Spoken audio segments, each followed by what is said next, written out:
Imagine losing your hard-earned money to a man who said that he would fix your vehicle, but never did. Well, it happened, and more than one Tucson police say several Tucsonans responded to a Craigslist mechanic post and became victims. News 4 Tucson's Lupita Murillo has a story.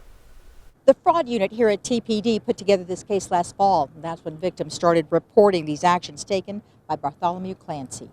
He ripped me off. He took my money and never came back. Sandy Webb Alvarez was in search of a mechanic. She thought she found one on Craigslist. As she was scrolling, she saw this. Mobile mechanic, Ace Tech and diesel repair, we come to you, Tucson. As you can imagine, things sounded great. I didn't have a mechanic, so I did a search through Craigslist and found him, and it seemed legit.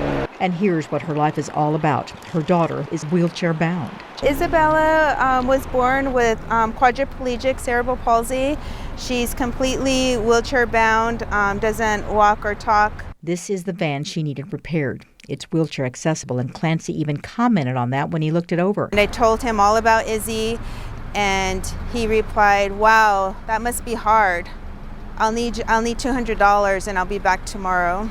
Once she sent him the payment, it's as if he closed the door on her, because she never heard back from him. Blew his phone up with lots of texts saying how important it is, or give me my money back so I can find another mechanic. But Sandy wasn't the only victim. TPD tells me she is one of 4 victims. So they would pay him, and he would give them some sort of timeline to come back and finish the repair. However, he never did. Officer Frank Magos is a public information officer for Tucson Police. He says one of the victims turned the tables by taking action. One of our victims was also able to take a picture of him and took a picture of his license plate, which also helped us in identifying him. Clancy would end up behind bars at the Pima County Jail. He was arrested and charged with 4 counts of fraud. It's unclear if Sandy or the other victims will ever get their money back, but she's glad police put a wrench in his plans. So I'm hoping people will learn from this so that they won't become a victim.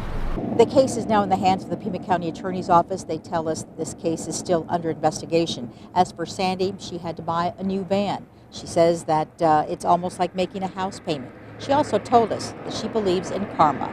Reporting from TPD headquarters downtown, Lupita Murillo, News 4 Tucson.